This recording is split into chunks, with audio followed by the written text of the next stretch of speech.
Hi guys, good afternoon. ನಾನಿವತ್ತು ತುಂಬ ಚೆನ್ನಾಗಿ ರೆಡಿಯಾಗಿ ಶಿಸ್ತುಬದ್ಧವಾಗಿ ರೆಡಿಯಾಗಿ ಹೊರಟಿದ್ದೀನಿ. ಎಲ್ಲಿಗಂದರೆ ಹಿಂದೂ ಸಮ್ಮೇಳನ ಹಾಗೂ ಶೋಭಾಯಾತ್ರೆ ನಡೆದಿತ್ತು.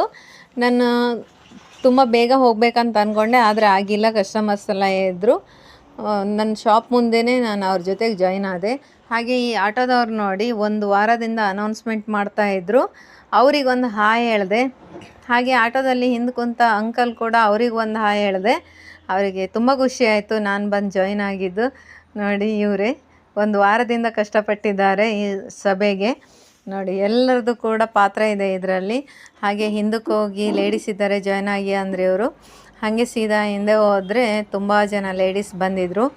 ಶೋಭಾಯಾತ್ರೆ ಅಂತೂ ತುಂಬ ಚೆನ್ನಾಗಾಯಿತು, ತುಂಬ ಖುಷಿಯಾಯಿತು. ಯಾಕಂದರೆ ನಾವು ಆವಾಗ ಈ ಥರ ಸಮ್ಮೇಳನದಲ್ಲಿ ಪಾಲ್ಗೊಳ್ತಾ ಇದ್ದರೆ ನಮಗೂ ಒಂದು ಮನಸ್ಸಿಗೆ ಖುಷಿ ಇರುತ್ತೆ. ನೋಡಿ, ಇಷ್ಟೊಂದು ಜನ ಬಂದಿದ್ದಾರೆ, ತುಂಬ ಖುಷಿಯಾಯಿತು.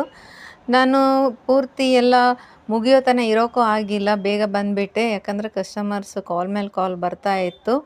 ನೋಡಿ, ಟೊಮೆಟೊ ಅಂತೂ ತುಂಬ ಚೆನ್ನಾಗಿ ತುಂಬ ಖುಷಿ ಆಯಿತು. ಆ ಕೇಸರಿ ಧ್ವಜ ನೋಡೋದೇ ನಮಗೊಂದು ಹಬ್ಬ.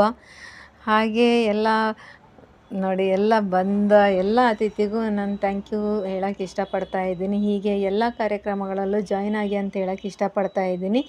ಇನ್ನೊಂದು ನೆಕ್ಸ್ಟ್ ಕಾರ್ಯಕ್ರಮದಲ್ಲಿ ತುಂಬ ಜನ ಸೇರಬೇಕಂತ ಕೇಳ್ಕೊಳ್ತಾ ಇದ್ದೀನಿ. ಯಾಕಂದರೆ ನಾವು ಈ ಥರ ಸಮ್ಮೇಳನ ಮಾಡೋದೇ ನಮಗೋಸ್ಕರ ಅಂತ ತಿಳ್ಕೊಬೇಕು. ನಾವು ಬೇರೆಯವರಿಗೋಸ್ಕರ ಮಾಡೋದಲ್ಲ. ಎಲ್ಲರೂ ಹೆಚ್ಚಿನ ಜನ ಬಂದು ಭಾಗವಹಿಸಿ ಅಂತ ಎಲ್ಲರ ಹತ್ರ ಕೇಳ್ಕೊಳ್ತಾ ಇದ್ದೀನಿ. ಇವತ್ತಿನ ಕಾರ್ಯಕ್ರಮ ಅಂತೂ ತುಂಬ ಚೆನ್ನಾಗಾಯಿತು. ತುಂಬ ಖುಷಿ ಆಯಿತು ನಮಗೆ. ಹಾಗೆ ಅಲ್ಲಿಂದ ಹೊರಡೋಕ್ಕೆ ಮನಸ್ಸಿಲ್ಲ ನನಗೆ, ಆದರೂ ಹೊರಟು ಬಂದೆ. ಎಲ್ರಿಗೂ ಥ್ಯಾಂಕ್ ಯು ಹೇಳೋಕ್ಕೆ ಇಷ್ಟಪಡ್ತಿದ್ದೀನಿ. Thank you. ಇಷ್ಟೊಂದು ಜನ ಲೇಡೀಸ್ ಸೇರಿದ್ದಾರೆ ನೋಡಿ, ಬೇಗ ಕೆಲಸ ಮುಗಿಸ್ಕೊಂಡು ಬಂದು ಸಭೆಗೆ ಸೇರಿದ್ದಾರೆ ಅಂದರೆ ಅವರಿಗೆ ಕೂಡ ತುಂಬ ಥ್ಯಾಂಕ್ಸ್ ಹೇಳೋಕ್ಕೆ ಇಷ್ಟಪಡ್ತಾ ಇದ್ದೀನಿ. ನೋಡಿ, ಇಷ್ಟೊಂದು ಜನ ಸೇರಿದ್ದಾರೆ. ಇವತ್ತಿನ ಕಾರ್ಯಕ್ರಮ ಎಲ್ಲ ನಡೆಸ್ಕೊಟ್ಟಂತೆ ಎಲ್ಲರಿಗೂ ಧನ್ಯವಾದ ಹೇಳೋಕ್ಕೆ ಇಷ್ಟಪಡ್ತಾ ಇದ್ದೀನಿ. Thank you so much.